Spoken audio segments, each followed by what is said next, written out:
موت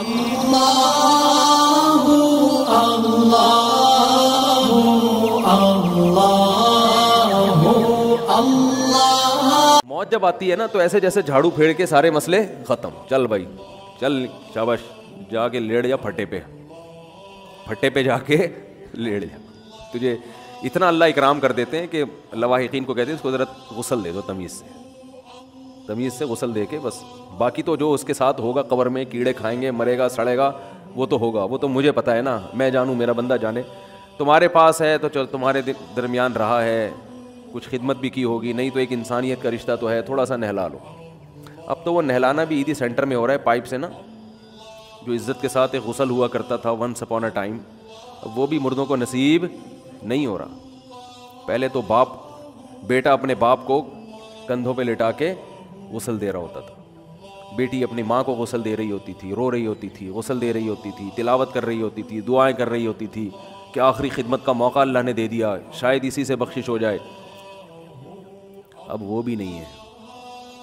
اب تو عیدی سینٹر فون کرتے ہیں, بھائی یہ انتقال ہو گیا ان کو. وہیں ہاسپٹل سے ڈائریکٹ کہاں جاتی ہے لاش؟ عیدی سینٹر. اپنے باپ کی میت پہ ہاتھ لگاتے ہوئے بھی ان کو گھن آتی ہے. یہ ہے جو لبرلزم آپ پھیلا رہے ہو نا معاشرے میں, ایجوکیشن, تعلیم, ماڈرنزم, اس کا یہ نتیجہ ہے. میرے پاس فون آتے ہیں, ابا کا انتقال ہو گیا, ہم عیدی سینٹر لے جا رہے ہیں, پتہ نہیں کچھ بات پوچھ رہے ہوتے ہیں. تو کہتا ہوں یار آپ کو شرم نہیں آتی, کیا کر رہے ہو آپ؟ اللہ نے اب تو آپ کو بتا دیا کہ اب مزید خدمت کا موقع آپ کو, بولو, اب تو نہیں ملے گا. جب تک زندہ تھا تو پتہ نہیں تھا کہ 10 سال خدمت کرنی پڑے گی, 5 سال کرنی پڑے گی, 1 سال. اب تو اللہ نے بتا دیا 1 آدھ گھنٹے کی خدمت ہے, اب ختم. اب اس عیدی سینٹر لے کے جا رہے ہو اس کو کہ جی ہمیں تو غسل دینا آتا نہیں ہے. آپ تو ڈاکٹر ہو, آپ نے تو 4 سال MBBS پڑھا ہے, آپ 15 منٹ غسل دینے کا طریقہ نہیں سیکھ سکتے تھے کسی سے؟ 4 سال آپ نے اتنی ٹف ایجوکیشن MBBS کر لیا آپ نے, 10 منٹ لگتے ہیں غسل کا طریقہ سیکھنے میں کہ باپ کو کیسے غسل دیا جاتا ہے, ماں کو کیسے غسل دیا جاتا ہے, کیسے کفن پہنایا جاتا ہے. وہ 10 منٹ کا پوری زندگی آپ کے پاس ٹائم نہیں تھا. یہ جو آج سائنس اور ٹیکنالوجی ہے نا, اس کو جس طرح سے پڑھایا جا رہا ہے, ٹیکنالوجی کے ہم خلاف نہیں ہیں نہ سائنس کے, اس سے تو سب فائدہ اٹھاتے ہیں, لیکن اس ایجوکیشن کو لوگوں تک پہنچانے کے لیے جو راستہ اختیار کیا جا رہا ہے وہ انسان کو حیوان اور درندہ بنا رہا ہے. وہ راستہ, ریلیشن ختم. دیکھو میڈیکل سائنس انسان کو ایک جانور کی حیثیت سے دیکھتی ہے. گدھے کی بھی 2 آنکھیں ہوتی ہیں, انسان کی بھی ہوتی ہیں. گدھا بھی کھاتا ہے, انسان بھی کھاتا ہے. گدھے کی بھی نسل بڑھتی ہے, انسان کی بھی بڑھتی ہے. میڈیکل سائنس کی نظر میں انسان میں, گدھے میں, گھوڑے میں, کتے میں کوئی فرق نہیں ہے, اس لیے کہ وہ بھی سسٹم اندر کا تھوڑا تھوڑا فرق ہے سب کا. کچھ گوشت خور ہے, کچھ سبزی خور ہے, کچھ دونوں بن مانس دونوں چیزیں کھاتا ہے. بندر سب کچھ کھا لیتا ہے.